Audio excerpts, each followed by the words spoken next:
The golden light of eternity once seemed to shine forever across the land of the pharaohs, casting its divine radiance upon monuments that touched the heavens and temples that echoed with the voices of gods. For centuries, the Old Kingdom had stood as an unshakable testament to divine order, where pharaohs ruled as living deities and the Nile's gentle rhythm marked time in an endless cycle of prosperity and renewal. The great pyramids of Giza rose from the desert sands like crystallized dreams of immortality, their limestone faces catching the first blush of dawn and the last whisper of sunset, while scribes recorded the deeds of god-kings whose names were carved into stone for all eternity. Yet even the most perfect harmonies must sometimes fade into silence, and the mighty edifice of the Old Kingdom, built upon the unshakable foundation of divine kingship and centralized power, began to show the first hairline cracks that would eventually split wide into chasms of chaos. The reign of Pepi II stretched across nearly a century, an impossibly long tenure that saw the gradual erosion of royal authority as provincial governors, once merely servants of the crown, began to taste the intoxicating flavor of independent power. These nomarchs, appointed to govern Egypt's distant provinces, slowly transformed from loyal administrators into regional lords who owed their allegiance more to their own ambitions than to the distant figure of the pharaoh in Memphis. The Nile itself, that great arterial lifeline of Egyptian civilization, began to whisper warnings that few chose to heed in those final decades of the Old Kingdom. Ancient texts speak of seasons when the river's annual flood came weekly, leaving fertile fields parched and cracked beneath the merciless sun, while farmers watched their crops wither and their livestock grow thin. The delicate balance between abundance and scarcity, which had sustained Egypt for generations, tilted dangerously toward want, and the royal granaries that had once overflowed with grain began to echo with an emptiness that seemed to seep into the very foundations of the state. As Pepi II's extraordinarily long reign finally drew to its close, the carefully orchestrated machinery of succession that had served the Old Kingdom so well began to stutter and fail. The royal bloodline, once crystal clear in its divine mandate, became muddied with competing claims and shadowy pretenders who emerged from the administrative classes to assert their right to the double crown of Upper and Lower Egypt. The great bureaucracy that had efficiently channeled the kingdom's wealth from every village and town into the royal coffers found itself serving multiple masters, its loyalty fractured among competing power centers that sprouted like desert flowers after an unexpected rain. Memphis, the ancient capital that had stood as the beating heart of Egypt for centuries, watched its influence wane as ambitious nomarchs declared their independence from central authority. The royal court, once a magnet that drew the greatest artists, architects, and scholars from across the known world, began to empty as nobles and craftsmen sought their fortunes in the provinces where local rulers promised greater rewards and more immediate prospects for advancement. The very concept of pharaonic divinity, which had seemed as eternal and unchanging as the stars themselves, began to lose its binding power over a population increasingly concerned with immediate survival rather than abstract theological principles. The transition from centralized monarchy to regional chaos unfolded not with the dramatic suddenness of a military conquest, but with the slow, inexorable erosion that water works upon stone over countless seasons. Local administrators ceased to send their customary tribute to Memphis, keeping the wealth of their districts for their own purposes, while justifying their actions with increasingly bold assertions of regional autonomy. The great construction projects that had defined pharaonic power for generations ground to a halt, their half-finished monuments standing as mute testimony to vanished dreams and exhausted treasuries. Trade networks that had connected Egypt to the broader Mediterranean world began to fray as merchants found their customary routes disrupted by competing authorities who demanded tribute or simply seized valuable cargoes outright. The workshops that had produced exquisite jewelry, furniture, and artistic treasures for the royal court fell silent or turned their attention to serving local patrons whose tastes ran more toward practical necessities than divine symbolism. The very language of power began to shift as local dialects and regional customs reasserted themselves against the standardized culture of the royal court. Provincial temples, once subordinate to the great religious complexes of Memphis and Heliopolis, began to assert their independence from central religious authority. Local priests discovered that their communities looked to them not merely for spiritual guidance, but for the practical leadership that the increasingly distant pharaoh could no longer provide. These holy men found themselves mediating disputes, organizing food distribution during times of scarcity, and gradually assuming the governmental functions that had once been the exclusive province of royal appointees. The carefully maintained records that had documented every aspect of Egyptian life for centuries became sporadic and confused as the scribal schools struggled with competing standards and conflicting loyalties. The elegant hieroglyphic inscriptions that had proclaimed the eternal glory of pharaonic rule gave way to hurried, poorly executed texts that reflected the uncertainty of their times. Even the art of mummification, that most sacred and carefully preserved of Egyptian traditions, began to show signs of decline as regional embalmers developed their own techniques, independent of the royal workshops that had once set the standard for the entire kingdom. Desert nomads, who had long been held at bay by the organized military might of the pharaonic state, began to probe more boldly into the fertile Nile Valley as reports spread of weakened border defenses and competing claims to royal authority. These Bedouin tribes, skilled in warfare and accustomed to hardship, found ready employment as mercenaries in the service of ambitious nomarchs who needed military force to back their political aspirations. The very barbarians who had once fled at the sight of Pharaoh's armies now marched alongside Egyptian soldiers in conflicts that pitted Egyptian against Egyptian. Agricultural districts that had prospered under the protective umbrella of royal authority found themselves caught between competing claimants to political power, their harvests subject to seizure by whatever force happened to control their region at any given moment. Farmers who had once looked forward to the annual cycle of planting and harvest with confidence now lived in constant uncertainty, never knowing whether their crops would feed their families or disappear into the granaries of some self-proclaimed local strongman. The great festivals and ceremonies that had marked the religious calendar began to lose their unifying power as different regions celebrated according to local traditions rather than royal decree. The pharaoh's role as high priest of all Egypt became increasingly theoretical as actual religious authority devolved to provincial temples whose priests had never seen the royal capital and whose understanding of traditional theology was filtered through generations of local interpretation. As the first intermediate period deepened, Egypt found itself transformed from a unified civilization into a patchwork of competing kingdoms, each claiming legitimacy while possessing only fragments of the power that had once flowed through a single royal person. The very concept of a unified Egypt became almost mythical, remembered in songs and stories, but seemingly impossible to restore in the harsh reality of political fragmentation and economic collapse that had settled over the land like a sandstorm that refused to pass. From the ashes of the Old Kingdom's collapse, the land of Egypt lay fractured like pottery shattered against stone. The great pyramids of Giza stood as silent monuments to a power that seemed forever lost, their shadows stretching across a realm where pharaohs once ruled from Memphis to Aswan as living gods. Now, in the twilight of the 21st century, before the Common Era, the two lands existed as a patchwork of competing kingdoms, each claiming legitimacy, while the ancient order of Ma'at lay in ruins. The sacred flood of the Nile continued its eternal rhythm, but the central authority that had once channeled its life-giving waters into grand irrigation projects had dissolved into memory and legend. In the southern city of Thebes, where the great river curves like a serpent through limestone cliffs, the nomarchs of the 11th Dynasty had established their own royal house during these turbulent times.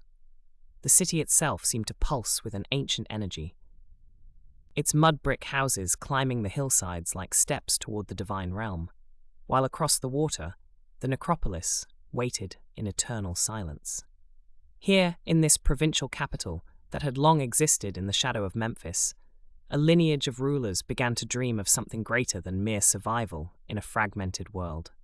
The Theban princes styled themselves as pharaohs, though their authority extended little beyond the desert valleys that cradled their city, and their royal names were carved into sandstone temples that seemed modest compared to the granite monuments of the Pyramid Age.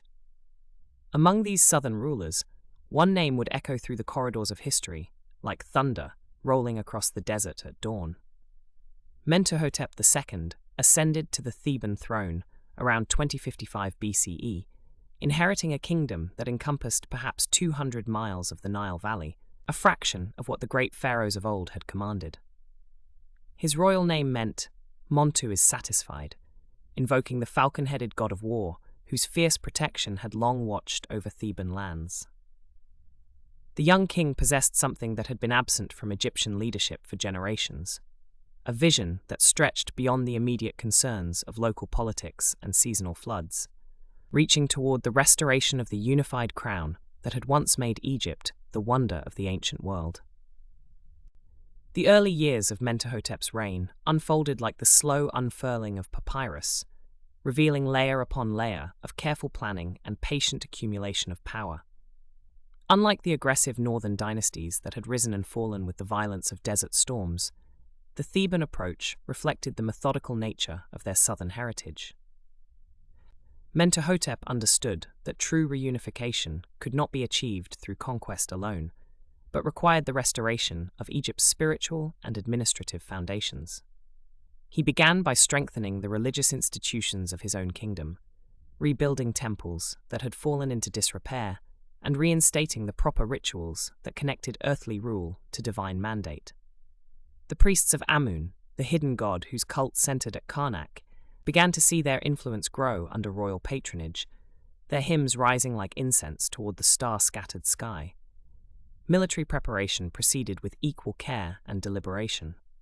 The Theban army had learned hard lessons during the chaotic decades of civil war, developing tactics suited to the broken landscape of post-imperial Egypt.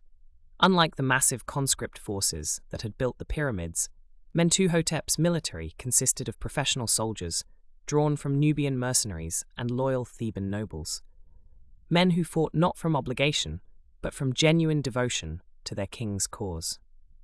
Their bronze-tipped spears gleamed in the southern sun as they trained in formations that could adapt to both the open battles of the Nile floodplains and the guerrilla warfare that had become common among the fortified towns of Middle Egypt.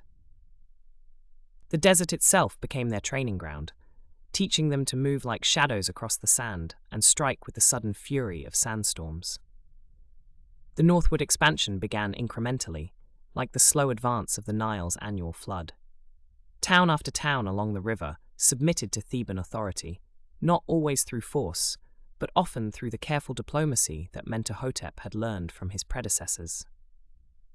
Local nomarchs found themselves offered positions within a growing administration that promised stability and prosperity rather than mere subjugation.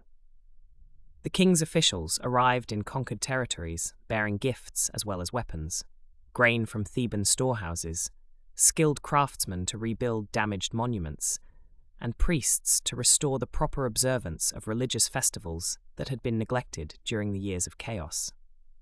Each victory added not just territory to the growing kingdom, but legitimacy to Mentuhotep's claim to be restoring rather than conquering Egypt.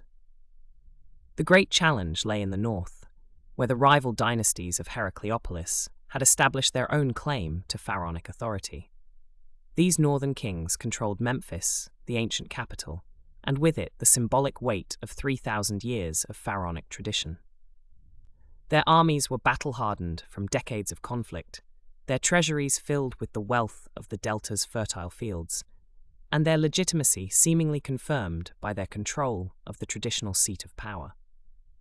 The confrontation between North and South carried echoes of Egypt's prehistoric past, when the first pharaohs had united the two lands through conquest, but now the stakes were not just political, but spiritual.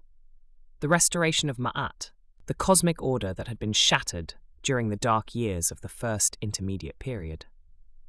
The decisive campaigns unfolded over several years, each season bringing new battles as the two kingdoms clashed, along the middle reaches of the Nile. The ancient cities of Middle Egypt became battlegrounds where Mentuhotep's southern forces met the armies of Heracleopolis in struggles that would determine the fate of Egyptian civilization. The king himself led his troops into battle, his war crown gleaming with gold and lapis lazuli, as he fought to prove his worthiness to wear the double crown of unified Egypt. Chronicles from this period describe battles that raged from dawn to dusk, with the very soil of Egypt drinking the blood of its children as they fought to determine who would restore the ancient glory of the pharaohs. Victory came not in a single climactic battle, but through the gradual erosion of northern resistance, like the Nile slowly carving new channels through resistant bedrock. One by one, the fortresses of Middle Egypt opened their gates to Mentuhotep's forces.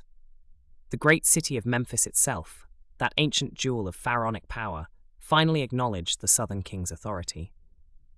The moment when Mentuhotep first wore the combined crowns of Upper and Lower Egypt must have seemed like the restoration of cosmic order itself, the healing of a wound that had festered in the heart of Egyptian civilization for over a century. Temple walls across the land would later commemorate this moment with scenes of gods presenting the unified crown to their chosen pharaoh, divine approval manifesting in carved stone and painted hieroglyphs. The reunification was more than a political achievement. It represented the rebirth of Egyptian civilization itself. Under Mentuhotep's rule, the great building projects resumed, though now centered in Thebes rather than Memphis. The king's mortuary temple at Deir el-Bahri became a marvel of architecture that harmonized with the natural limestone cliffs, its terraces rising like steps toward the peak of Al-Qurn that dominated the western horizon. Craftsmen and artists who had preserved their skills through the dark years of division found new patronage and purpose. Their workshops once again producing the exquisite works of art that proclaimed Egypt's return to greatness. The hieroglyphic script, which had simplified during the period of chaos, began to recover its full complexity and beauty, as royal scribes once again had reason to compose texts worthy of eternal preservation. Trade routes that had fallen silent during the years of civil war began to hum with activity once more. Caravans from Nubia brought gold and ivory to Egyptian markets, while ships from the Levant arrived in delta harbors loaded with cedar wood and precious oils. The prosperity that had once made Egypt the envy of the ancient world began to return, flowing through the reunified kingdom like the life-giving waters of the Nile itself. In workshops along the river, craftsmen shaped gold into jewelry fit for gods, while in the fields, farmers worked land that had been abandoned during the worst years of the collapse. The great machinery of Egyptian administration, refined over millennia of pharaonic rule, began to turn once more with the precision of the celestial spheres. Mentuhotep's reign stretched for 51 years, long enough for an entire generation to be born and raised under the restored unified crown. By the time of his death, the chaos and fragmentation of the first intermediate period had become memory, replaced by a renewed confidence in Egypt's eternal destiny. The Middle Kingdom had begun, and with it came a second golden age that would see Egyptian power and culture reach new heights of achievement.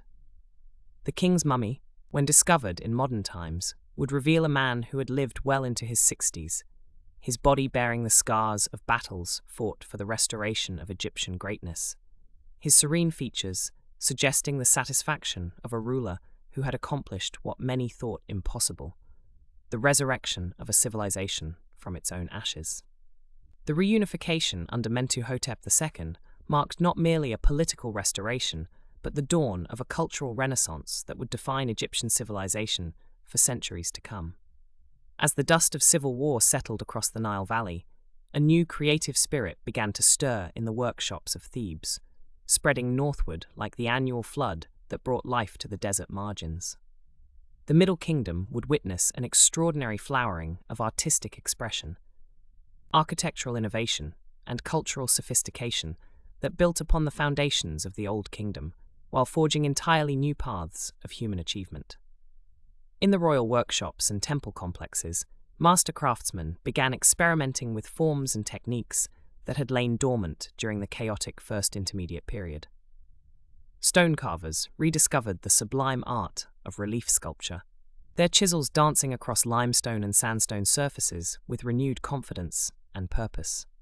The rigid formality that had characterized much of Old Kingdom art began to soften, giving way to more naturalistic representations that captured not just the physical likeness of their subjects, but something deeper, the essence of character, the weight of responsibility, the quiet dignity of leadership in troubled times. Royal portraiture underwent a particularly striking transformation during this period.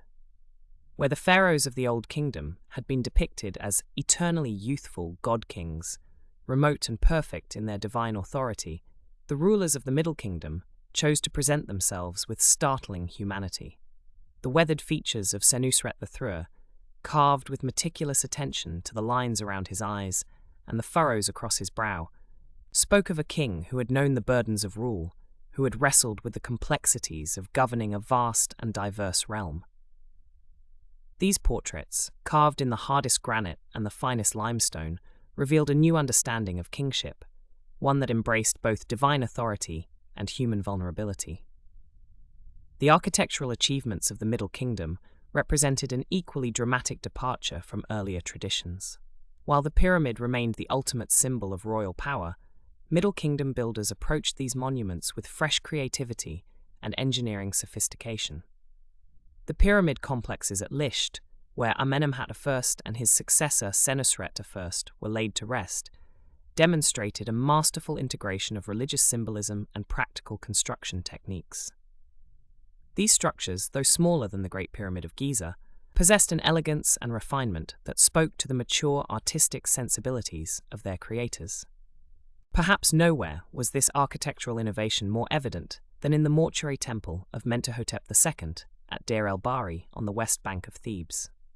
Carved directly into the towering limestone cliffs, this revolutionary complex abandoned the traditional pyramid form in favor of a terraced design that seemed to emerge organically from the living rock. Colonnaded courts and gardens created a harmonious dialogue between human craftsmanship and natural beauty, while the temple's inner chambers penetrated deep into the mountain itself, creating sacred spaces that felt both monumental and intimate. The play of light and shadow across the temple's facades changed throughout the day, transforming the entire complex into a kind of architectural sundial that marked the eternal passage of time. The flowering of Middle Kingdom culture extended far beyond royal monuments to touch every aspect of artistic production. Jewelry making reached new heights of technical sophistication, with goldsmiths creating pieces of extraordinary delicacy and beauty. The pectoral ornaments discovered in the tombs of Middle Kingdom princesses reveal a mastery of granulation, filigree, and inlay work that surpassed anything produced during the Old Kingdom. Tiny golden beetles with wings of lapis lazuli, intricate collar necklaces incorporating thousands of individually crafted elements, and ceremonial daggers with handles of crystalline perfection demonstrated the remarkable skills of anonymous craftsmen working in palace workshops across the kingdom. Sculpture in wood and metal flourished alongside stone carving, producing works of remarkable sophistication and emotional depth. The wooden sculptures of servants and workers found in Middle Kingdom tombs displayed an unprecedented attention to individual characterization and natural movement. Each figure seemed to possess its own personality: the concentrated expression of a scribe bent over his papyrus, the fluid motion of a woman grinding grain, the patient stance of a herdsman watching over his cattle. These works revealed a society increasingly interested in the dignity and complexity of ordinary human experience. The art of relief carving reached new pinnacles of achievement in the temple decorations of the period. The walls of Middle Kingdom temples and tombs were adorned with scenes of extraordinary beauty and narrative complexity. Religious processions unfolded across vast surfaces with hundreds of participants, each figure rendered with individual care and attention. Agricultural scenes captured the seasonal rhythms of Egyptian life with poetic sensitivity. The delicate gestures of sowers scattering seed, the graceful movements of harvesters cutting grain, the patient labor of vintners treading grapes. These reliefs possessed a lyrical quality that transformed documentary record into high art. literature and learning experienced an equally remarkable renaissance during the Middle Kingdom. The period produced some of the finest works in the Egyptian literary canon, including sophisticated narrative tales, profound wisdom literature, and religious texts of extraordinary theological depth. The story of Sinehe, with its complex exploration of exile, identity, and homecoming, demonstrated a psychological sophistication that rivaled the great literary achievements of any ancient civilization. Religious texts like the coffin texts revealed an increasingly democratic approach to the afterlife, extending hopes of eternal salvation beyond the royal family to encompass the entire Egyptian people. The development of Middle Egyptian as a classical literary language provided the foundation for this cultural flowering. Scribes perfected hieroglyphic writing into an instrument of extraordinary flexibility and beauty, capable of expressing the most subtle philosophical concepts as well as the practical details of daily administration. The calligraphic arts reached new heights of aesthetic refinement, with scribes creating texts that were simultaneously functional documents and works of visual art. Regional artistic traditions began to flourish alongside royal patronage, creating a rich diversity of cultural expression throughout the kingdom. Provincial governors and wealthy merchants commissioned works of art that reflected local tastes and traditions, while participating in the broader cultural renaissance of the period. Tomb paintings from Middle Egypt revealed distinctive regional styles, with local artists developing their own approaches to color, composition, and subject matter, while remaining within the broader conventions of Egyptian artistic tradition. The integration of Nubian influences added new dimensions to Middle Kingdom culture. The conquest and colonization of Lower Nubia brought Egyptian artists into contact with different aesthetic traditions and exotic materials. Gold from Nubian mines enabled unprecedented luxury in royal commissions, while cultural exchange introduced new motifs and decorative techniques that enriched the Egyptian artistic vocabulary. This cultural flowering represented more than mere artistic achievement. It reflected a profound transformation in Egyptian civilization itself. The Middle Kingdom had rediscovered confidence in its own traditions while remaining open to innovation and change. The period's greatest works possessed a quality of mature reflection, a sense that artists and craftsmen were consciously building upon the achievements of their predecessors while creating something entirely new. The result was a golden age of creativity that would influence Egyptian culture for millennia to come, establishing artistic and architectural standards that later periods would struggle to match. The cultural renaissance that transformed Middle Kingdom Egypt extended far beyond the magnificent pyramids and exquisite craftsmanship that adorned royal tombs and temples. Within the cool chambers of palace archives and temple schools, scribes bent over papyrus sheets with reed pens poised, their careful hieroglyphs giving birth to what would become the golden foundation of Egyptian literature. The rhythmic scratching of writing implements against fibrous surfaces created a gentle symphony of intellectual awakening as generations of learned men committed to permanence the stories, wisdom, and philosophical musings that had long lived only in spoken tradition. The literary flowering of this era emerged from the fertile ground of political stability and cultural confidence that characterized the reunified kingdom. Royal scribes, no longer consumed with documenting the chaos of civil war and famine, turned their considerable talents toward more elevated pursuits. The pharaohs themselves became patrons of letters, understanding that the immortality of their reigns depended not merely upon stone monuments, but upon the stories that would carry their names through eternity. In the scriptorium of the royal palace, master scribes trained apprentices in the subtle art of transforming human experience into hieroglyphic poetry, their voices echoing softly through corridors lined with rolled papyri. Among the most celebrated works to emerge from this renaissance was the story of Sinuhe, a masterpiece that would be copied and recopied by scribes for nearly 2 millennia. The tale followed a court official who fled Egypt after the assassination of his pharaoh, living years in exile among foreign peoples before ultimately returning to the embrace of his homeland. The anonymous author wove together themes of loyalty, destiny, and the irresistible pull of one's native soil with prose of extraordinary elegance and psychological depth. Each line revealed layers of meaning, from the literal narrative of a man's adventures to profound meditations on identity, belonging, and the divine nature of kingship. The scribes who crafted such literature worked within temple complexes and palace schools where silence was broken only by the gentle sounds of learning.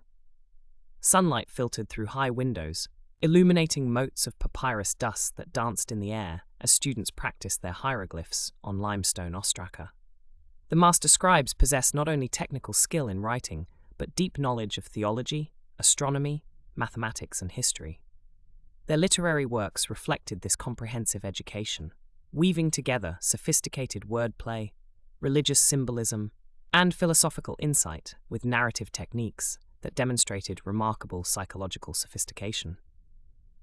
The Eloquent Peasant emerged as another jewel of Middle Kingdom literature, telling the story of a humble farmer who, robbed of his goods by a corrupt official, delivered a series of increasingly eloquent speeches demanding justice.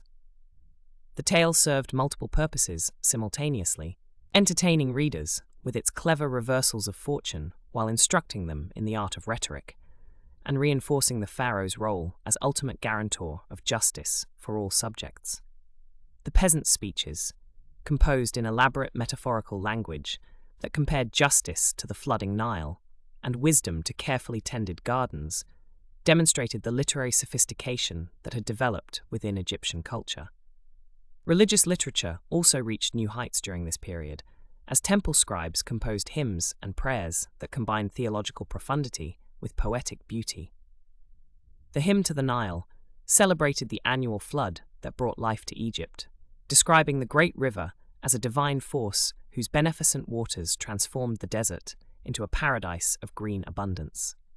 The language flowed like the river itself, carrying readers along with descriptions of birds returning to marshlands, farmers rejoicing in fertile fields, and children playing beside water channels that sparkled in the morning sun. Such compositions were recited during religious festivals, their rhythmic verses echoing through temple courtyards as priests and worshippers joined their voices in praise. The development of wisdom literature marked another significant achievement of Middle Kingdom scribes. The instructions of Amenemhat purported to record the dying words of the dynasty's founder, offering guidance on kingship, statecraft, and moral conduct. The text warned against trusting too readily in others, while emphasizing the importance of wisdom, justice, and proper religious observance. The language possessed a gravity befitting its supposed royal authorship, with each maxim carefully balanced between practical advice and philosophical reflection. Such instruction texts became models for proper behavior among the educated elite, their copies treasured in private libraries and temple archives. Professional scribes developed increasingly sophisticated techniques for organizing and preserving these literary treasures.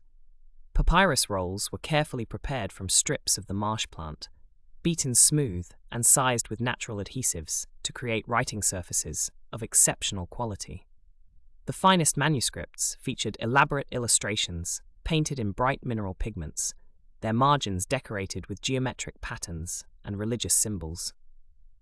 Storage systems within temple and palace libraries ensured that important texts remained accessible to scholars and students, with cedar boxes protecting precious rolls from moisture and insects, while cataloging systems helped librarians locate specific works among their collections. The scribal schools that produced this literary renaissance operated according to rigorous pedagogical principles developed over centuries of educational practice. Young students began their training by copying simple texts repeatedly until their hieroglyphic hand achieved the flowing elegance expected of professional scribes. They memorized vast quantities of classical literature, their voices joining in recitation sessions that filled school courtyards with the rhythmic chanting of ancient wisdom.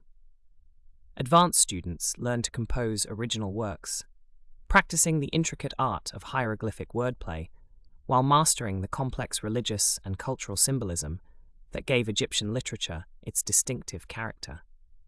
The influence of Middle Kingdom literature extended far beyond its immediate historical context, establishing stylistic and thematic conventions that would influence Egyptian writing for millennia. The psychological realism achieved in works like Sinuhe demonstrated literary sophistication comparable to the finest achievements of any ancient civilization. The integration of entertainment with instruction created a tradition of didactic literature that made moral and philosophical education palatable through compelling narrative. The development of distinct literary genres, from adventure tales to wisdom literature to religious hymns, provided frameworks that later writers would employ and adapt to their own purposes. Women also contributed to this literary flowering, though their works often remained anonymous or were attributed to male authors. Female scribes worked primarily within temple contexts, composing religious poetry and maintaining archives of ceremonial texts. Their distinctive voices can sometimes be detected in compositions that demonstrate particular sensitivity to domestic life, maternal concerns, and the experiences of women within Egyptian society. The wisdom literature of this period occasionally addressed wives and mothers directly, suggesting female participation in the creation and transmission of moral instruction. The technological innovations that supported literary production during the Middle Kingdom represented significant advances in information storage and transmission. Improved papyrus manufacturing techniques created more durable and flexible writing surfaces, while developments in ink formulation produced texts of exceptional clarity and longevity. Scribal tools became more refined, with reed pens cut to precise specifications for different types of writing. The standardization of hieroglyphic forms facilitated communication across Egypt's vast territories, while the development of hieratic script allowed for more rapid composition of lengthy texts. Private libraries began appearing in the homes of wealthy officials and merchants, reflecting the growing appreciation for literature beyond its practical applications in government and temple administration. These collections often emphasized entertainment and instruction rather than purely administrative texts, suggesting that reading for pleasure had become an established practice among Egypt's educated elite. The copying of manuscripts for private ownership created new economic opportunities for skilled scribes, while ensuring the preservation of important literary works through multiple copies distributed across the kingdom. The Golden Age of Middle Kingdom literature established Egypt as one of the ancient world's most sophisticated literary cultures, creating works that would influence writers and thinkers for thousands of years. The scribes of this remarkable period transformed written language from a tool of bureaucratic record-keeping into a medium capable of expressing the full range of human experience and emotion.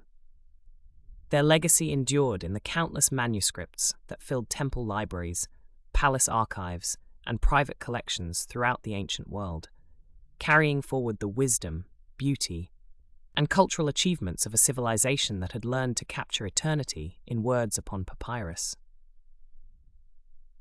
The flourishing of literature that marked this golden age reflected something deeper stirring within the kingdom, a confidence that would soon manifest itself not merely in words carved upon stone, but in the rhythmic footfalls of caravans laden with precious goods, winding their way along ancient paths that connected the fertile Nile Valley to distant lands rich with treasures. As scribes perfected their craft within the cool shadows of temple walls, merchants and traders were extending Egypt's reach far beyond its traditional borders, weaving a tapestry of commerce that would transform the Middle Kingdom into a hub of international exchange. The Nile, that eternal lifeline, had always carried more than just the promise of annual floods and fertile soil. Its waters bore the dreams of traders who understood that beyond the cataracts lay lands where gold glittered in riverbeds, where ebony trees grew tall and straight, where ivory could be harvested from mighty elephants, and where exotic animals roamed landscapes painted in hues unknown to the green and golden palette of Egypt proper.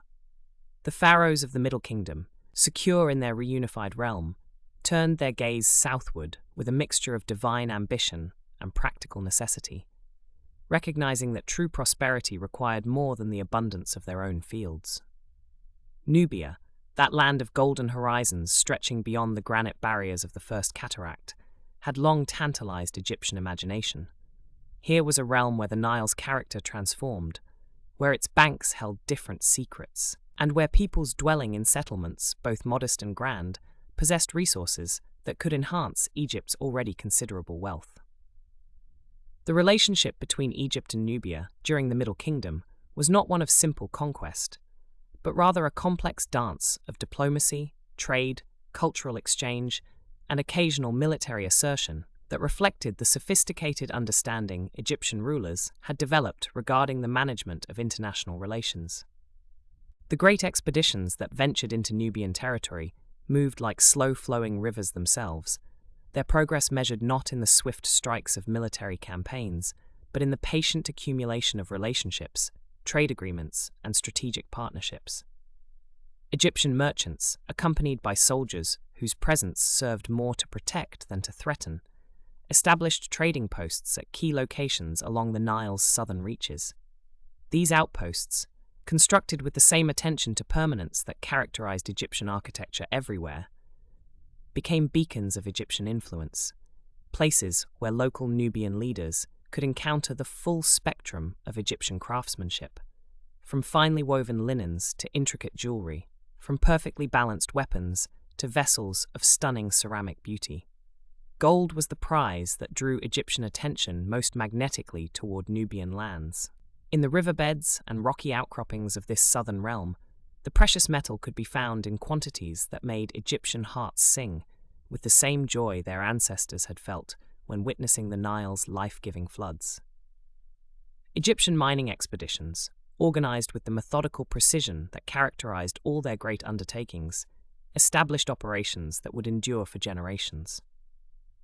Workers, both Egyptian and Nubian, labored in conditions that ranged from challenging to brutal, extracting the gleaming metal that would adorn temples, fill royal treasuries, and create the magnificent artifacts that proclaimed Egypt's glory to the world.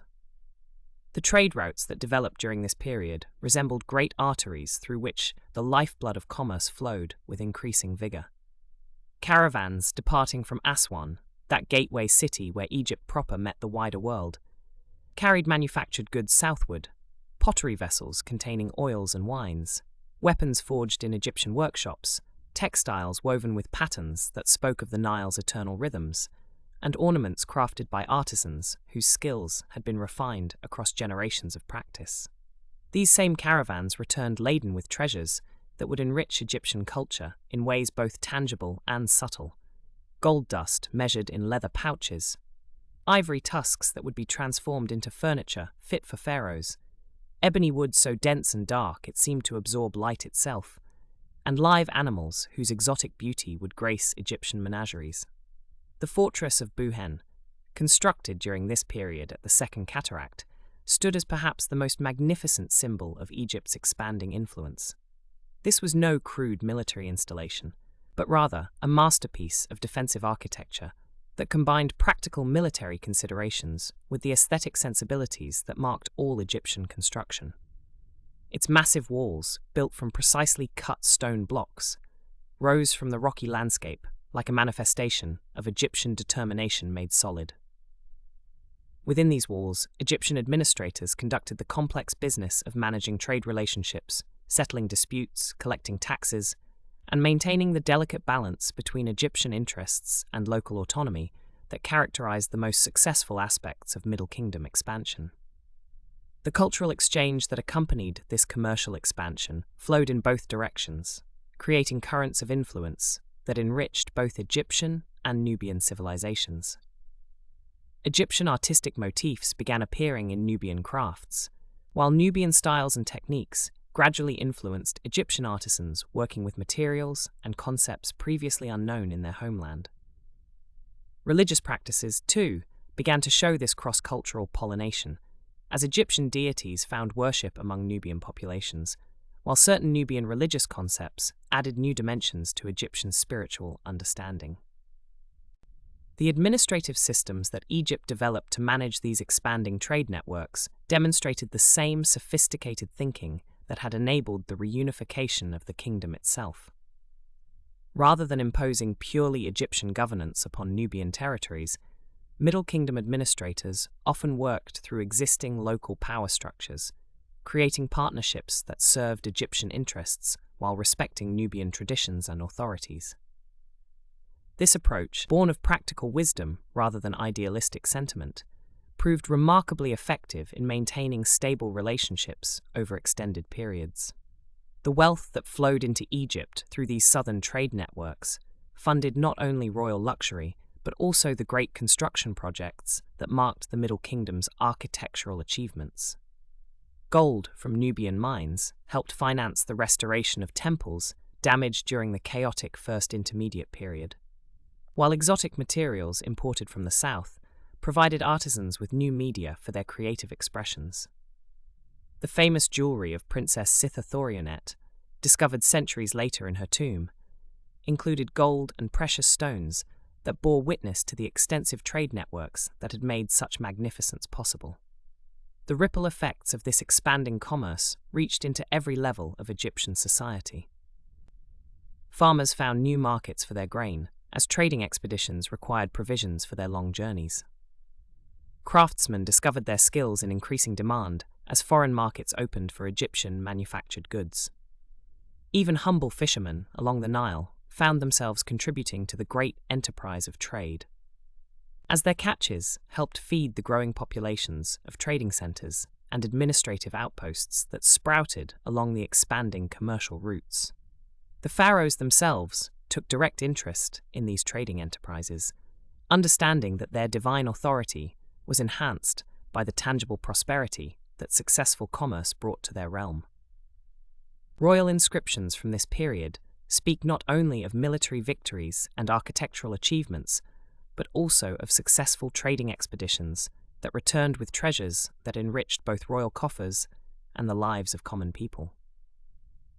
The pharaoh's role as the divine shepherd of his people found practical expression in his oversight of trade policies that brought foreign wealth into Egyptian hands, while maintaining the stability necessary for continued prosperity.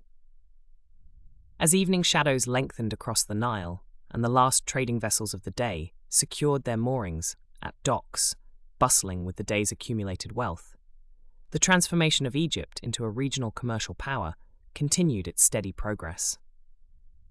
The Middle Kingdom had discovered that true strength lay not merely in military might or agricultural abundance, but in the patient cultivation of relationships that could endure across generations, creating networks of mutual benefit that would outlast any individual ruler's reign and contribute to the enduring legacy of Egyptian civilization. The wealth flowing northward from Nubian gold mines and the exotic goods arriving through expanded trade networks found their ultimate spiritual expression in the ancient sacred landscape of Abydos, where the cult of Osiris reached its most profound flowering during the Middle Kingdom period. Far beyond the bustling markets of Memphis or the administrative corridors of Thebes, this hallowed ground along the western bank of the Nile became the beating heart of Egyptian religious consciousness, drawing pilgrims from across the kingdom who sought connection with the divine mysteries of death and resurrection. The very name Abydos evokes images of limestone cliffs rising from fertile valley floors, their weathered faces catching the first golden rays of dawn as the sacred bark of Re began its daily journey across the heavens. Here, in this timeless landscape where the desert met the cultivation, ancient Egyptians believed the boundary between the world of the living and the realm of the dead grew thin, permeable to those who approached with proper reverence and understanding. The site itself seemed chosen by the gods, positioned at a natural amphitheatre where the high desert formed a protective embrace around temples, tombs, and ceremonial complexes that would define Egyptian spirituality for millennia to come. At the center of this sacred geography stood the temple of Osiris, lord of the underworld and judge of the dead, whose cult had grown from local worship into the dominant religious force of the Middle Kingdom. The temple complex spread across the desert floor like a stone city dedicated to eternity, its massive walls built from blocks of sandstone that glowed warm amber in the afternoon light. Within these sacred precincts, priests moved through daily rituals that had been performed for generations, their white linen robes rustling softly as they tended to the needs of the god who had conquered death itself through his resurrection. The mythology surrounding Osiris had evolved into a complex narrative that spoke to the deepest fears and hopes of the Egyptian people. According to sacred texts carved into temple walls and preserved on papyrus scrolls, Osiris had once ruled as a benevolent king of Egypt, teaching humanity the arts of agriculture and civilization before falling victim to the jealousy of his brother Seth. The story of his murder, dismemberment, and ultimate resurrection through the magic of his devoted wife Isis became the central mystery around which Egyptian concepts of afterlife revolved, offering hope that death was not an ending but a transformation into eternal life. During the Middle Kingdom, this religious narrative found physical expression in the elaborate festivals and ceremonies that transformed Abydos into a theatre of divine drama. The most important of these celebrations was the annual mystery play of Osiris, a religious spectacle that drew thousands of participants from across Egypt to witness the reenactment of the god's death and resurrection. The festival unfolded over several days, beginning with solemn processions that carried the sacred statue of Osiris from his temple sanctuary to various stations throughout the complex, each stop marking a significant moment in the mythological cycle. The processions themselves represented masterpieces of religious theatre, with priests and devotees dressed in elaborate costumes that transformed them into characters from the Osirian myth. The sacred bark of Osiris, carried on the shoulders of specially chosen priests, moved slowly through crowds of worshippers whose chanted prayers and hymns created an atmosphere of profound spiritual intensity. Incense burned in bronze censers filled the air with clouds of fragrant smoke, while the sound of sistrums and drums provided a rhythmic accompaniment to the sacred drama unfolding before thousands of eyes. The cult of Osiris during this period extended far beyond theatrical presentations to encompass a complete system of belief about death, judgment, and eternal life that fundamentally shaped Egyptian civilization. Followers believed that through proper worship of Osiris and adherence to the moral principles he embodied, they could achieve their own resurrection after death, joining the god in his eternal kingdom. This promise of immortality was not limited to royalty or the wealthy elite, but extended to all Egyptians who lived according to Ma'at, the cosmic principle of truth, justice, and order that governed both divine and human behavior. The physical manifestation of these beliefs could be seen in the countless tombs and monuments that surrounded the temple complex at Abydos, creating a vast necropolis where the dead were interred according to rituals designed to ensure their successful journey to the afterlife. Wealthy Egyptians from across the kingdom sought burial at this sacred site, believing that proximity to Osiris would guarantee their resurrection, while those who could not afford actual interment at Abydos commissioned memorial steles that served as eternal markers of their devotion to the god.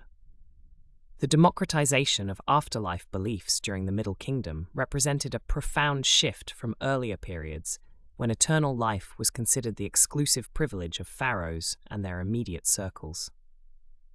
The pyramid texts of the Old Kingdom, originally carved into the burial chambers of kings, gradually evolved into the coffin texts of the Middle Kingdom, which were inscribed on the sarcophagi of nobles, officials, and even wealthy merchants who could afford the elaborate burial preparations required for resurrection. This expansion of religious privilege reflected the broader social changes of the Middle Kingdom, as a growing middle class gained access to luxuries and spiritual benefits previously reserved for the royal court. The priests who served at Abydos during this period formed a sophisticated religious hierarchy with specialized knowledge of the complex rituals required to maintain the cult of Osiris. These men, chosen from families with generations of service to the temple, underwent years of training in the reading of hieroglyphic texts, the proper performance of ceremonial duties, and the intricate theological concepts that underpinned Osirian worship. Their daily activities began before dawn, with the opening of the mouth ceremony that symbolically awakened the god from his nightly death, followed by offerings of food, drink, and precious materials that sustained the divine presence within the temple sanctuary. The economic impact of the Osiris cult on Middle Kingdom Egypt extended far beyond the boundaries of Abydos itself, creating networks of trade and production that supplied the constant demand for ceremonial goods and offerings required by temple worship.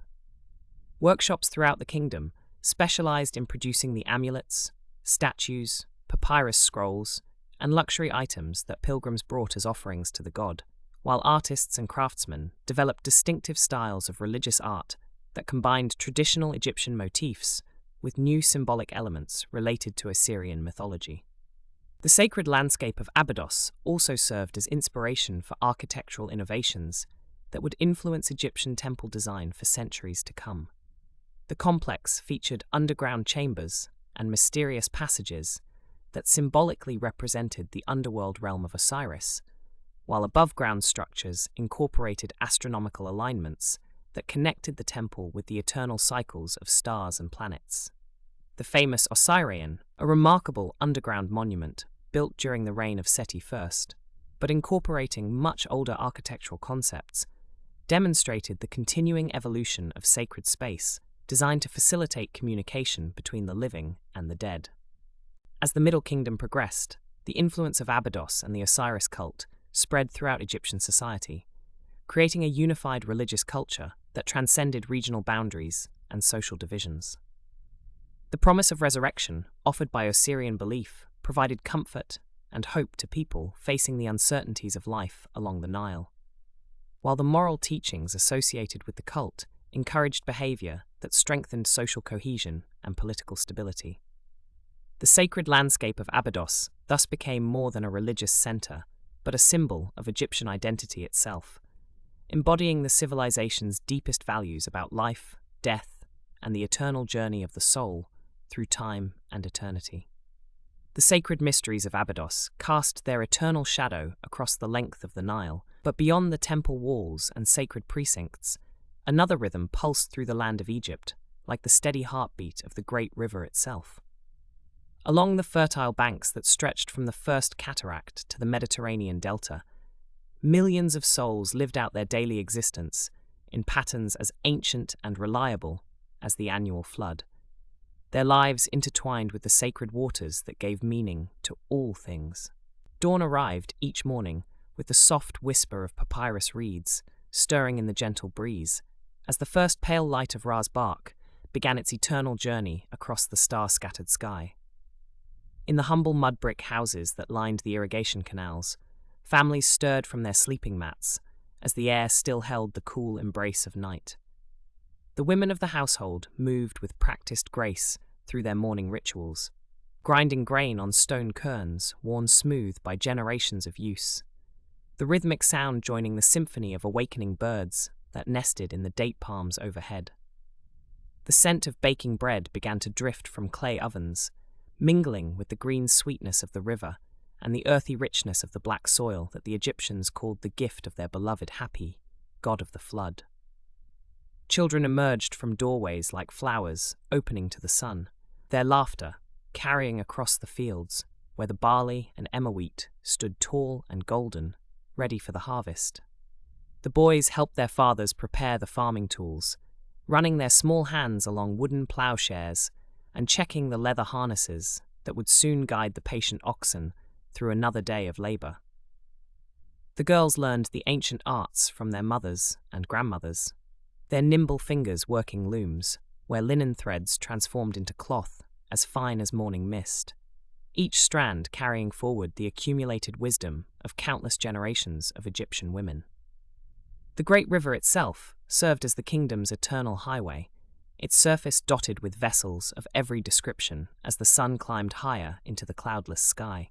Papyrus boats laden with fresh fish glided past larger wooden craft carrying amphorae of wine and oil from the southern provinces, their crews calling out greetings in voices that carried across the water like songs of praise. The feluccas of wealthy merchants rode low in the water under their precious cargoes of gold and ivory from Nubia, incense from Punt, and cedar wood from the mountains of Lebanon, while royal barges moved with stately dignity, their painted hulls gleaming like jewels against the dark water. Farmers worked the fields with movements as graceful as dancers, their bronze-tipped tools catching the light as they turned the rich earth or guided the flow of irrigation water through channels carved with mathematical precision. The sound of their labor created a gentle music across the landscape.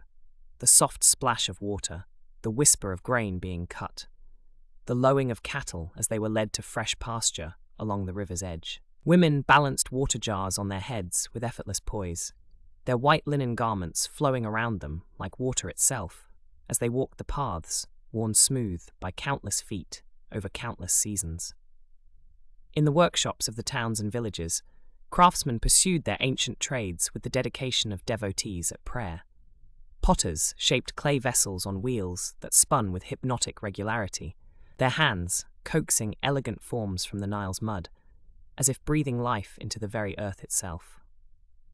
Jewelers worked precious metals with tools so fine they seemed like extensions of their own fingers, creating ornaments that would catch and hold the light like captured sunbeams.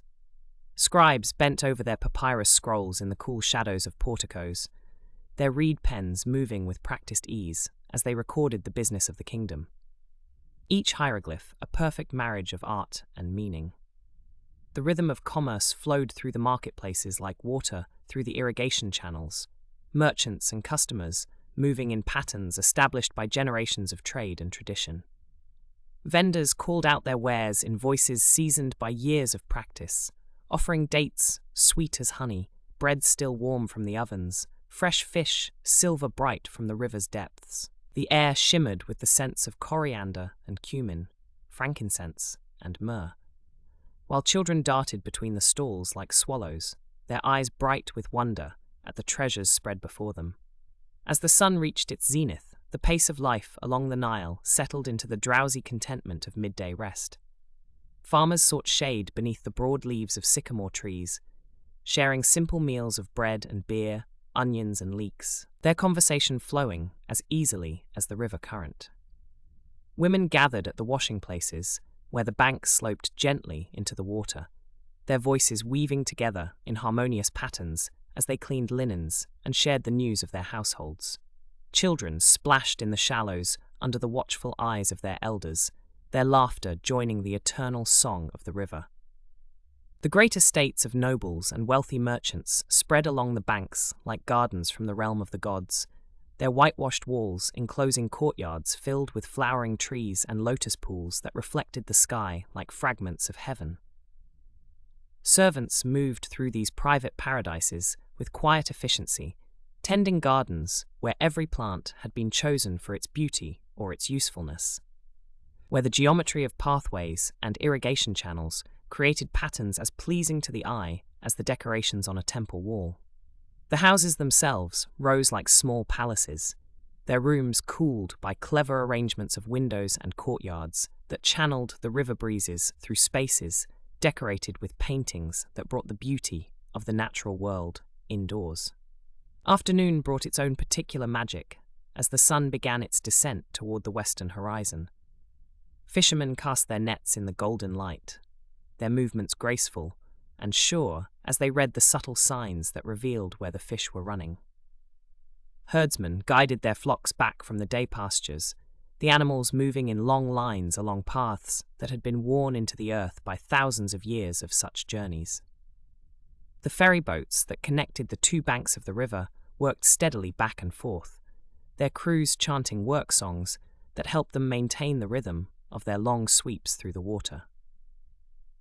Evening descended like a gentle blessing, bringing with it the soft violet light that seemed to emanate from the river itself. Oil lamps began to flicker to life in windows and doorways, their warm glow creating islands of light in the gathering dusk.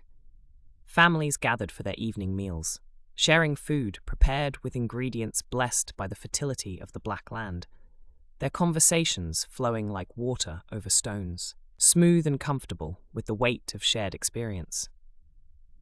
The air filled with the sounds of evening, the gentle lowing of cattle being led to shelter, the rustle of palm fronds in the cooling breeze, the distant sound of temple chants carried on the wind like fragments of divine music.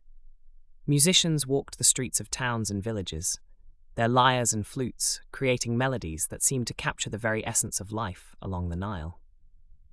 Storytellers gathered audiences in courtyards and market squares, their voices weaving tales of gods and heroes, of the great deeds of pharaohs past, of the eternal cycle of death and rebirth that gave meaning to all existence. Children listened with wide eyes while adults nodded in recognition of truths passed down through generations, each story a thread in the great tapestry of Egyptian memory. As night settled over the land like a star-spangled cloak, the final rituals of the day began. Temple priests performed their evening offerings, their chants rising into the darkness like incense smoke.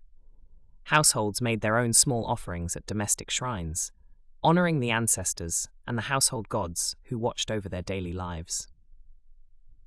The great river continued its eternal journey toward the sea, carrying with it the prayers and hopes of a people whose lives had been shaped by its rhythms for over 1,000 years, whose descendants would continue these same patterns for 1,000 years more, bound forever to the sacred waters that made all life possible in the narrow ribbon of green that was the gift of the gods to the children of Khem. The gentle rhythms of Nile life that shaped every Egyptian's day were themselves orchestrated by something far grander than the river's natural cycles. Above the farmers tending their plots and the artisans crafting their wares, a vast and intricate machinery of governance hummed with quiet efficiency. The pharaohs of the 12th Dynasty had inherited not merely a kingdom, but the accumulated wisdom of centuries, and they wielded this knowledge with a sophistication that transformed Egypt into the ancient world's most perfectly administered state. In the shadow of gleaming limestone palaces, where morning light filtered through clerestory windows to illuminate walls painted with scenes of cosmic order, the pharaoh began each day not as a distant god-king, but as the supreme administrator of a realm that stretched from the cataracts of Nubia to the Mediterranean's edge. Mentuhotep I, founder of this remarkable dynasty, had understood that true power lay not in the drama of conquest, but in the patient art of organization. His successors, Senusret I, Mentuhotep II, and the great Senusret III, refined this philosophy until it became the very foundation of Egyptian civilization's golden age. The royal court awakened before dawn in halls where cedar beams from Lebanon supported ceilings decorated with golden stars against fields of deep blue, mimicking the pre-dawn sky under which the pharaoh's realm stretched endlessly. Here, in chambers where the air was perfumed with frankincense and myrrh, the king's closest advisors gathered around low tables of ebony and ivory inlaid with electrum. These men, the vizier, the treasurer, the overseer of the royal works, represented the pinnacle of a bureaucratic system so refined that its influence would echo through millennia of human governance. The wisdom that guided these daily councils had been distilled from generations of practical experience. Egyptian administrators had learned that lasting prosperity required not grand gestures, but careful attention to countless small details. Tax collection had evolved into an art form, with scribes maintaining records of such precision that they could account for every bushel of grain, every bolt of linen, every ingot of copper that passed through the kingdom's warehouses. These men, trained from childhood in the hieratic script that flowed like water from their reed pens, formed an intellectual aristocracy whose knowledge was as valuable as any pharaoh's gold. Within the vast government complexes that sprawled beside the royal palaces, chambers lined with painted papyrus scrolls housed the accumulated learning of the ages.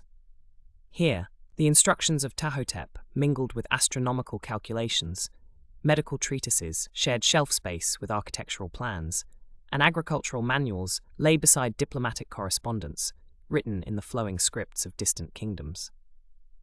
The 12th Dynasty pharaohs had recognized that true power flowed from information, and they had created institutions designed to gather, preserve, and deploy knowledge with unprecedented efficiency. The sophistication of this system revealed itself in ways both grand and subtle. When Senusret III decided to strengthen Egypt's southern borders, his armies moved with clockwork precision because quartermasters had calculated exactly how much grain, beer, and dried fish would be needed for campaigns lasting specific durations. When floods ran higher or lower than usual, granary administrators already possessed detailed records showing which regions would need supplemental supplies and which could provide surplus stores. The kingdom's artisans produced works of stunning beauty, not merely because of individual talent, but because systematic training programs ensured that techniques were preserved and refined across generations. Trade flowed along routes secured by diplomatic treaties, whose language had been crafted by legal scholars who understood the subtle differences between various kingdoms' concepts of obligation and honor. Egyptian merchants carried letters of credit written in scripts that were recognized from the cedar forests of Byblos to the gold mines of Punt. Their value guaranteed by a monetary system whose stability derived from careful management of the kingdom's agricultural surplus. The pharaoh's ships sailed northward laden with grain and southward carrying manufactured goods, their movements coordinated by harbour masters who maintained detailed schedules accounting for seasonal winds and river levels. The palace libraries contained works whose wisdom had been tested through practical application across decades of governance. The instructions of Amenemhat I, written for his son Senusret, combined profound philosophical insights with practical advice about managing the complex relationships between central authority and local governors. These texts spoke of the pharaoh's responsibility not merely to rule, but to understand the delicate balance between firmness and flexibility that allowed a vast kingdom to function smoothly despite the inevitable tensions between competing interests. Legal codes had evolved beyond simple lists of crimes and punishments to become sophisticated frameworks for resolving disputes in ways that strengthened rather than weakened social bonds. Court proceedings followed established protocols that ensured justice while maintaining respect for traditional hierarchies. Judges trained in special schools learned to weigh evidence, assess testimony, and render verdicts that reflected not merely the facts of individual cases, but their broader implications for community harmony. Provincial governors ruled their nomes according to guidelines that had been refined through generations of experience. They understood that effective administration required intimate knowledge of local conditions, combined with unwavering loyalty to central authority. Regular correspondence flowed between the provinces and the capital, carrying reports on everything from crop yields to the condition of irrigation canals, from the movement of desert tribes to the activities of foreign merchants.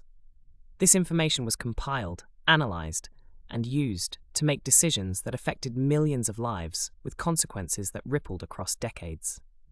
The dynasty's architectural achievements reflected this same systematic approach to complex challenges.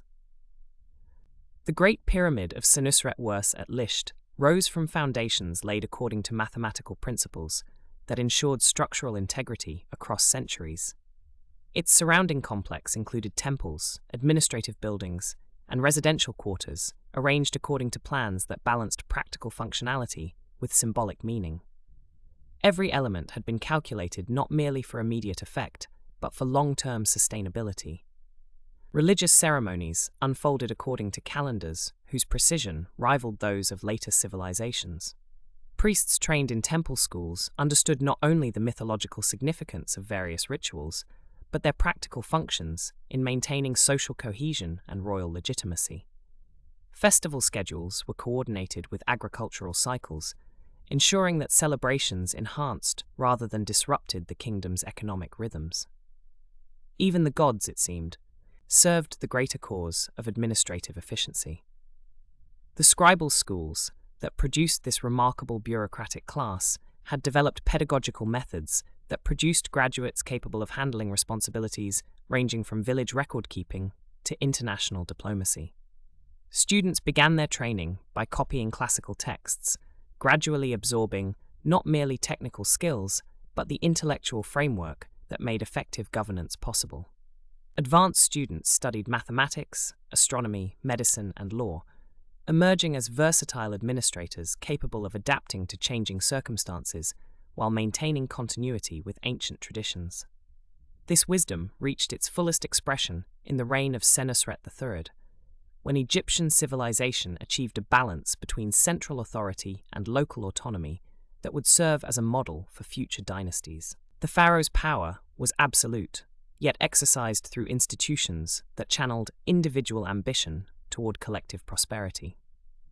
Regional governors maintained their traditional privileges while accepting oversight that prevented the factional conflicts that had weakened earlier periods. The kingdom hummed with productive activity while maintaining the internal peace that allowed arts, literature, and learning to flourish in an atmosphere of confident stability that seemed destined to endure forever. The sophisticated administrative machinery that had elevated the 12th dynasty to its zenith began to show signs of wear as the centuries wore on, like the ancient stones of pyramids gradually surrendering to the persistent whisper of desert winds. The great pharaohs who had once commanded the Nile with such precision found their successors facing challenges that seemed to emerge from the very fabric of time itself.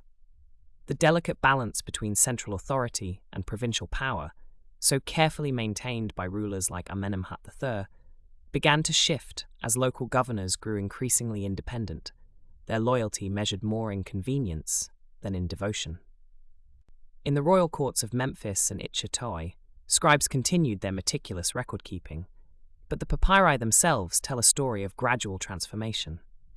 Trade routes that had once flowed like tributaries feeding the great river now carried different currents, bringing not just exotic goods, but unfamiliar peoples whose customs and technologies challenged the established order. The borders that had seemed so secure under the watchful eyes of the fortress commanders began to blur, not through conquest, but through the slower, more insidious process of cultural osmosis. The Delta, that fertile fan of land where the Nile spread its life-giving waters across the Mediterranean approach to Egypt, became the stage for this gradual transformation. Here, where Egyptian civilization met the wider world, change arrived not with the thunder of war drums, but with the gentle persistence of settling communities. Foreign merchants who had once been temporary visitors established permanent trading posts, their mud brick compounds growing into small towns that dotted the landscape like seeds taking root in rich soil. These newcomers, later known to history as the Hyksos, brought with them technologies that would reshape the ancient world. Their bronze working techniques surpassed those of Egyptian craftsmen, creating tools and weapons of unprecedented sharpness and durability. The horse-drawn chariot, an innovation that would revolutionize warfare and transportation, rolled across Egyptian soil for the first time, its wheels cutting new paths through landscapes that had known only the measured pace of oxen and the swift current of river boats. The infiltration was so gradual that it seemed almost natural, like the slow northward drift of Nile sediment that had built the delta over millennia. Egyptian administrators, long accustomed to managing diverse populations within their borders, initially saw these settlers as simply another group to be integrated into the complex tapestry of Middle Kingdom society. Intermarriage became common, creating families that bridged two worlds.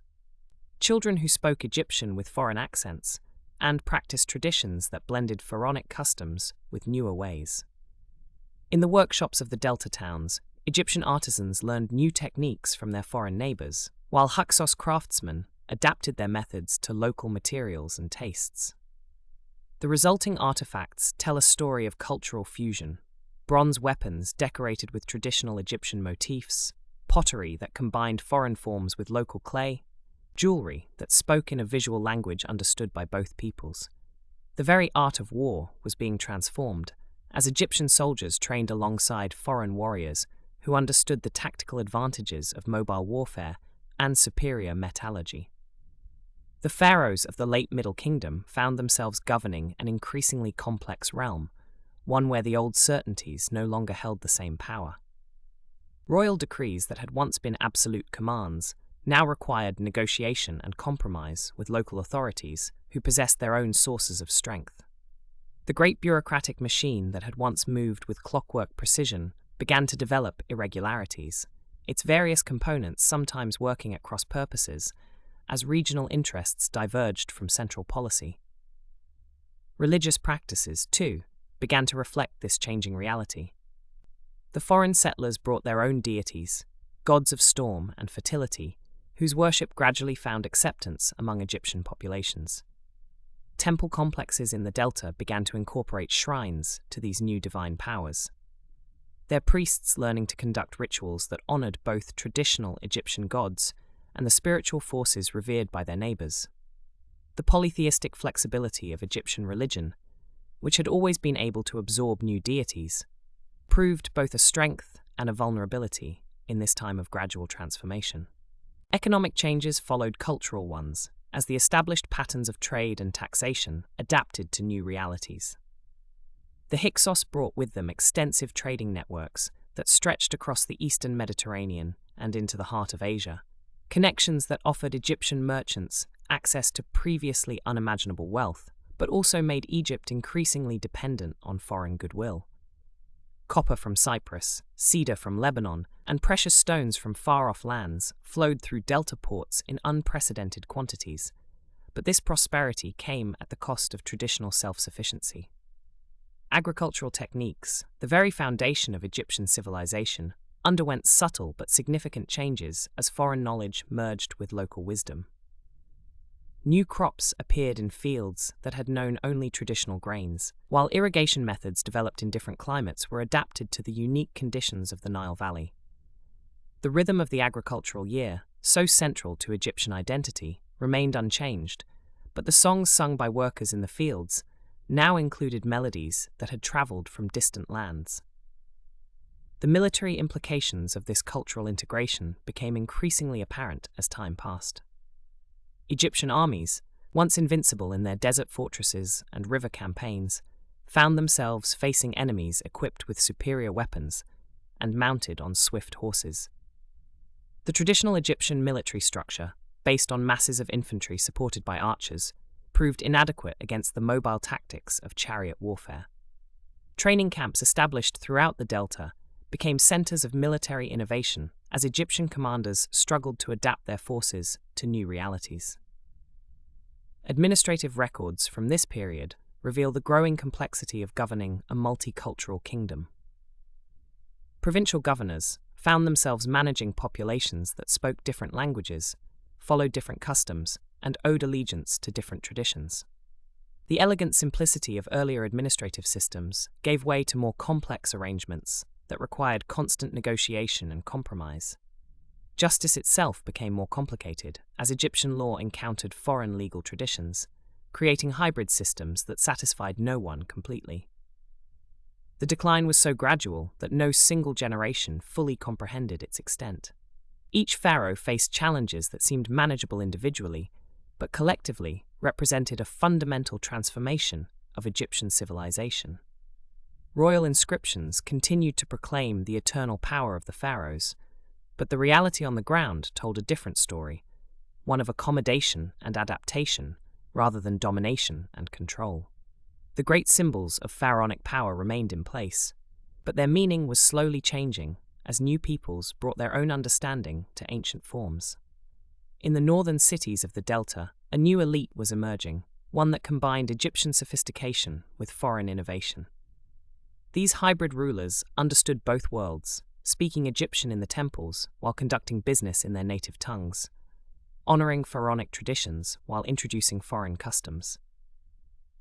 Their palaces reflected this duality. Egyptian architectural forms filled with foreign furnishings, courtyards where traditional Egyptian ceremonies were conducted by priests who had learned to accommodate foreign religious sensibilities. The Great River itself seemed to carry these changes southward, as ideas and innovations that had taken root in the Delta slowly spread throughout the kingdom. The eternal Nile, which had always been the unifying force of Egyptian civilization, now became the conduit through which transformation flowed from the Mediterranean world into the heart of Africa. The flood seasons brought not just fertile silt, but also the continuous influx of change that was reshaping the ancient kingdom from within, setting the stage for even greater upheavals that would challenge the very foundations of pharaonic power. The shadow of the Middle Kingdom stretched across the millennia like the lengthening shade of a great pyramid at sunset, its influence seeping into every stone block laid, every hieroglyph carved, every ritual performed in the temples that would rise along the Nile for thousands of years to come. When later pharaohs gazed upon the weathered faces of Mentuhotep and Amenemhat, they saw not merely the portraits of ancient kings, but the blueprint for what Egyptian kingship could become. A delicate balance between divine authority and paternal care, between the cosmic order of the gods and the earthly needs of the people.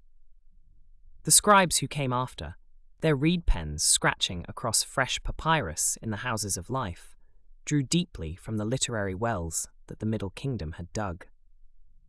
The elegant phrases of Sinuhe's tale echoed through countless stories, while the philosophical musings of the eloquent peasant became the foundation for discussions of justice that would resonate in temple schools for generations. The very language itself had been refined and polished during those centuries of cultural flowering, creating a classical form of Egyptian that later periods would regard with the same reverence that Renaissance scholars held for Latin, or that modern readers might feel for Shakespeare's immortal verses. Architecture bore perhaps the most visible testament to the Middle Kingdom's enduring legacy, with each subsequent dynasty measuring their own achievements against the mathematical precision and artistic grace of those earlier monuments. The mortuary temple of Mentuhotep II at Deir el-Bahari became a sacred template, its terraced design and integration with the natural cliff face inspiring architects who worked 1,000 years later. Queen Hatshepsut's own magnificent temple, rising in elegant colonnades from the same valley floor, spoke directly to that ancient precedent, its builders consciously echoing the harmony between human ambition and natural landscape that the Middle Kingdom had perfected. The administrative systems developed during those centuries of reunification proved so efficient and enduring that they formed the backbone of Egyptian governance throughout the New Kingdom and beyond. The careful balance between central authority and provincial autonomy, refined through the hard-learned lessons of the First Intermediate Period, became the standard model for managing an empire that would eventually stretch from Nubia to the Euphrates. The titles and offices, the protocols and procedures, the very concept of Ma'at as the guiding principle of statecraft, all of these innovations flowed forward like the Nile itself, nourishing the civilization that grew along its banks. Religious practices established during the Middle Kingdom took roots so deeply in the Egyptian consciousness that they became inseparable from the culture itself. The democratization of the afterlife, which had begun when common people claimed the same mortuary privileges once reserved for kings, fundamentally altered the relationship between the divine and mortal realms. This spiritual revolution echoed through every subsequent period, influencing everything from tomb decorations to religious literature, from festival celebrations to the daily prayers whispered in household shrines across the land.